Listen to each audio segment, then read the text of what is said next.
Attorney General Merrick Garland pushing back on claims that his Department of Justice interfered with the investigation into Hunter Biden. Watch. Mr. Weiss, who was appointed by President Trump as the U.S. Attorney in Delaware and assigned this matter during the previous administration. I don't know how it would be possible for anybody to block him from bringing a prosecution, given that he has this authority. He has no idea how it could have been blocked. Well, so he's denying allegations that there was slow walking or unwillingness to look into particular aspects of the Hunter Biden investigation. Of course, he has to. This is his agency.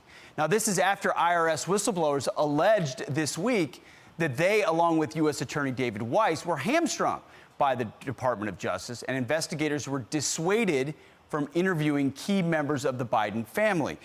This is Gary Shapley, who was one of those whistleblowers that came out and said, we were not allowed to do our jobs. And this new reporting indicates that the first son was at his father's home when he sent that shocking text over WhatsApp to his Chinese business partner, trying to invoke his father's name to pressure that man, an influential businessman who's with ties to the CCP, to fulfill a commitment, which we learn later is money, and to an account linked to Hunter Biden, and they later received $5 million. Just days later, a total of more than $17 million was received over 5 years. So how deep does this go? Joining us now with reaction is New York Post reporter Jon Levine. Jon, thanks for being here. Even as I'm talking about and reading through some of these numbers, they're staggering. You start to lose track of, is it 5 million? Is it 10 million? Is it 17 million? Over how many years?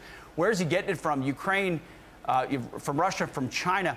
This one feels different, though. This feels like a text that everyone agrees is from Hunter Biden to someone else, threatening action. The money actually is received. Joe is in the vicinity. Is this a different situation? Well, the text is certainly from Hunter Biden. There's no denying that. Even his side has said, his lawyer already put out a statement saying, well, my client was an active crack addict at the time that he sent this, so he really can't be trusted. And by the way, that's true. Hunter is not a reliable narrator. And I can't tell you if Merrick Garland is telling the truth or these whistleblowers are telling the truth, but the fact of the matter is it is a crime to lie in a whistleblower complaint. It would be perjury. Yeah. So you have to take whistleblower complaints very, very seriously. And, you know, Merrick Garland is denying it. I think the answer here is not obfuscation. The answer here is more transparency. And we need to bring all the people involved in the Department of Justice who would have had access to this case in front of Congress to answer questions under oath so the American people can get to the bottom of what really happened here, which should not be a partisan issue. Everyone should want to know. As a reporter, I am on the side of more information and more transparency always, regardless of political party. Well, and that's what reporters have traditionally done. Do you think all of this lying, all of this obfuscation, unwillingness to open it up will finally lead our press to start to dig? You know, a lot of this stuff would have been discovered if we had a press actually interested in holding the powerful accountable, which is what the press is supposed to do. Does that dam break here? I mean, the short answer to your question is no. I think we, as you obviously know and your viewers know, we have a mostly non-functioning press corps that I think is very, very committed to never really asking difficult questions here. And to speak to the partisanship earlier, you know, every single Democrat on the House Ways and Means Committee voted not to release this information from the whistleblower to the American public. The House Republican majority of 5 seats, plus or minus, you know, George Santos, is the only reason we were able to see this. Yeah.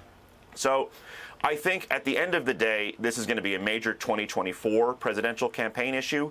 And if Joe Biden wins the election, you'll probably never hear about Hunter again. And if Republicans take the White House, I suspect there will be additional lines of inquiry opened that will run perhaps for many years to come. Yeah, unless there's a pardon, a preemptive pardon. I mean, there's so many angles in which this could go under this administration. Jon Levine, thanks for your work on this. Appreciate it. Thank you. You got it. I'm Steve Doocy. I'm Brian Kilmeade. And I'm Ainsley Earhart. And click here to subscribe to the Fox News YouTube page to catch our hottest interviews and most compelling analysis.